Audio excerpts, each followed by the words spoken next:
Hello, this is Helen Thomas on the CDFM study group. I'm going to be reviewing CDFM Module 1, Competency 3. Let me raise my chair up a little bit here. A bit uncomfortable. There we go. All right, it's got to relax here. All right, so let's talk about enterprise risk management and internal controls. And understanding that ERM and internal control is the way in which managers govern and they are accountable for the resources. Those are measures that we put in place to manage risk. So it has, in the first paragraph on page 135, it gives you the definitions in that first paragraph of ERM, which is the discipline of identifying and managing your risk, and internal control is that process that the management puts into place to provide oversight, to make sure that you have reasonable assurance that you can meet your objectives. The Federal Managers Financial Integrity Act of 1982 and the OMB Circular A123 are the internal control laws and regulation that governs what we do as financial managers. So FMFIA 1982, the Federal Managers, is the legal framework for internal control. So the law associated with internal control is the Federal Financial Managers Integrity Act of 1982. And then the law is that is the FMFIA of 1982, but then the policy that we get from Office of Management and Budget is OMB Circular A123, Manager's Responsibility for Enterprise Risk Management, MICP process that's dealing with internal control. The Federal Managers Financial Integrity Act also replaced or amended the Accounting and Auditing Act of 1950. So they updated to include special provisions and obligations and cost compliance, making sure that we have accountability of our funds, property, equipment, assets, safeguard, fraud, waste, abuse, and all of that is the additional things that were added into the Federal Managers Financial Integrity Act of 1982. So OMB Circular A123. So the value on page 1310, the value of the ERM, they give you the definition again. And the value of it, again, integrate risk management processes, mitigate your risks, to based on what you know for your risk, then you can adjust your organization to ensure that you are safer, more effective, more efficient in your operation. It adds value. So you have the steps of the enterprise risk management model on page 1311, which goes into establish the context, initial risk identification, identifying the risk, analyze the risk, come up with, so if you think about it, systematic process where you identify the risk, then you have to come up with mitigating efforts for that risk to reduce the risk, then you got to monitor and review. On the top of page 1312, it talks about risk profile. Based on their OMB Circular A123, every agency must have a risk profile. So if you read through that second paragraph, it tells you the purpose of a risk profile is to provide thoughtful analysis. That means you have a plan in place to identify your risk and the risks you face and how you're going to meet your objectives to be successful. So the risk profile assists in facilitating determining the level of risk and the types of risk that agency faces. So they also mention within that paragraph, the second paragraph on page 12, a risk register. So you need to know the difference between a risk profile and a risk register. So the profile lists the most significant risks that your organization faces versus a risk register just have a list of all the risks. So an inventory of the risks you may face. Understanding, so you have the law, FMFIA of 1982. You have the OMB Circular A123. which deals with mainly it's like auditing and internal control is included in there. And then you have the GAO, also have Government Accountability Office, which is the external auditing agency that provides oversight for Congress. The GAO also have the GAO Green Book that addresses internal controls that you put in place.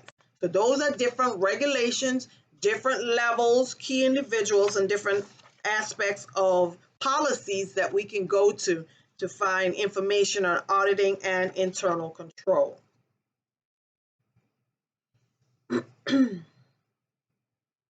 When we do internal controls, remember as financial managers, there's a different process to do internal controls on your reporting process, your processes, your reporting of those processes, and your financial systems, right? GFIPs. Just because the systems is spitting out information, is it correct? How valid is it? Do we have checks and balances in place? And then I think later on the next page, page 16, it talks about if your agency have third parties doing portions of your reporting, third party using financial systems, what internal control processes do you have in place to ensure that they're following the rules and the regulations associated with the funding and the data that they have? Because overall, just because you have a third party that's helping you do your job, you are still overall responsible. You being, again, we represent the Department of Defense. So you have to have internal control measures over your third party that is assisting with your mission. Third party can be like a contractor, right? So how much rights, how much users, how much access do you give your users if they're a contractor? I think that's the best way to say a third party. So the GAO Green Book on the bottom of page 17, it kind of gives you the sections. It has an overview, section 1 of the internal control, discussion of the components, principles, the guidelines, discussion, and additional considerations. So they tell you about GAO Green Book. Remember, the GAO has, like a stoplight, the GAO Red Book that deals with appropriation, GAO Yellow Book that deals with auditing, and the GAO Green Book that deals with internal control. And on the OMB side, Office of Management and Budget is OMB Circular A123. And then later on, let me see how later it is, the DOD also has internal control guidance. It's later on, like page 25.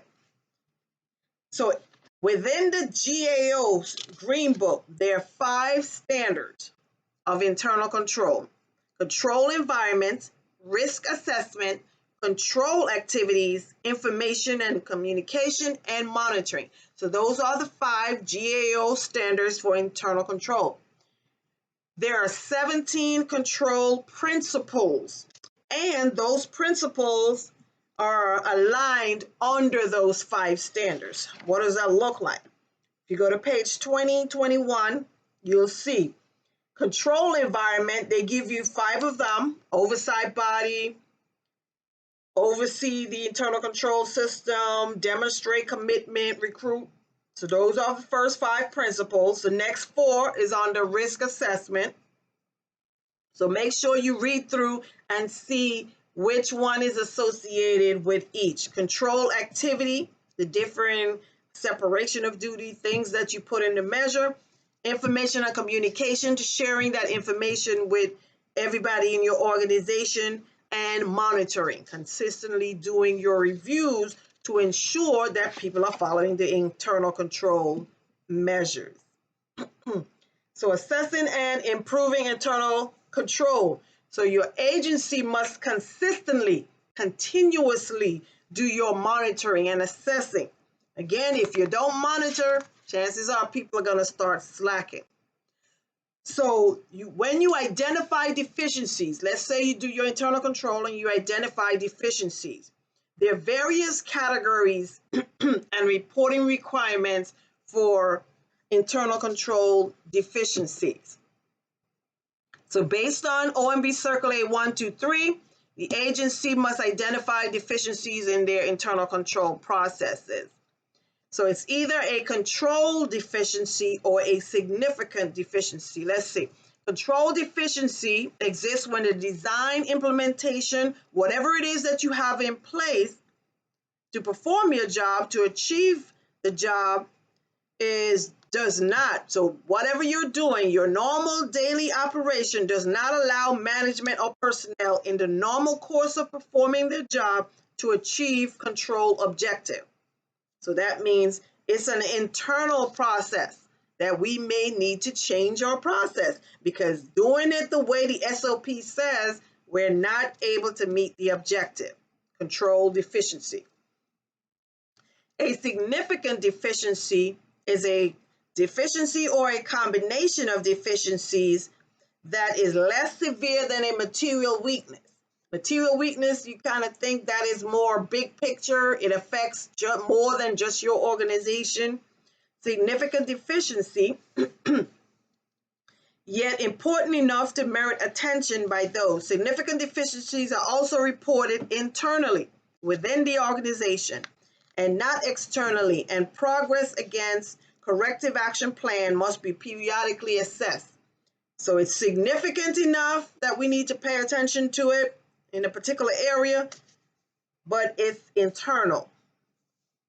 A material weakness is a significant deficiency. So remember we gave the definition for significant deficiency, but a material weakness is a type of significant enough deficiency that the agency head determines to be important enough to report outside of the agency. So that's external. If you identify a material weakness in your agency, the actions taken must be reported to OMB and Congress through the AFR, which is the Agency Financial Report, and the Performance and Accountability Report. And I think when we talked about, cost and economic analysis, I think we introduced it there also. Those are the different DoD annual financial report. You identify your material weaknesses at that point to notify Congress and notify OMB. A material weakness in internal control, you can either have one over operations, a material weakness over reporting, or a material weakness over external financial reporting. So those are the different types of material weaknesses that you can encounter: operations, reporting, or external financial reporting. Moving on to page 1325, the DODI instructions. DOD instructions 5010.40 is the DOD level regulation policy on internal control. So now you have the law, the Federal Financial Managers Integrity Act of 1982. You have OMB Circular A123. You have the GAO Green Book on internal control. And now we have the DOD instruction on 5010.40 on internal control. So that list just gives you at the DOD level what is the requirement for internal control within the DOD. DOD's weakness reporting. So the DOD reporting requirements under OMB Circular A123 is an annual assurance statement that must be submitted. And we're going to look at what that report looks like.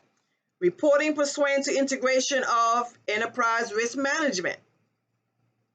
So they have to determine how you incorporate risk management into your day-to-day operation. So a lot of this is the same thing. All they did was take out of the OMB Circular A123. So at the top of page 1329, it goes into the DOD and Office of the Secretary of Defense Statement of Assurance report contents. What's in the report of the DOD's statement of assurance. So they give you the operations, how they did the evaluation, how they come about with the reasonable assurance. But what I want to focus on is the third one, which talks about each assurance level.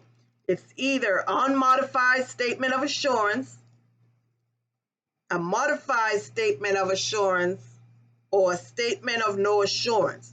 An unmodified provides reasonable assurance that internal controls are effective with no material weaknesses. My IC is good, my process is in place, everything's good, meeting my objectives, minimizing risks. Modified statement of assurance provides reasonable assurance. ICs are effective with an exception of one or more material weakness. So the statement must also cite the material weakness, what it is, and what we've done to try to fix it. Then the third one on the report, we can say a statement of no assurance. A statement of no assurance provides that no assurance can be provided that internal controls are effective because few or no assessments were conducted. Well, hopefully not too many people are saying that, right? Because you're supposed to be doing your evaluation. You're going to say, we ain't got no assurance. We ain't doing it, and we got no insurance. Okay, so we got those. So on page 31, and I think 33, up to 33, have a list of terminologies dealing with internal control, accessible unit, control, objective, fraud, waste, and abuse. So I don't see anything that sticks out that's not straightforward. So you can review the terms. I always promote reviewing the terms and the definitions to make sure you understand. Oh, that's it. So that is the end of CDFM Module 1, Competency 3, Management's Responsibility for Enterprise, Risk Management, and Internal Control. So be sure to subscribe, share these videos with others that are studying to earn their CDFM designation. My name is Helen Thomas. This is the CDFM Study Group, and I'll see you guys again next time.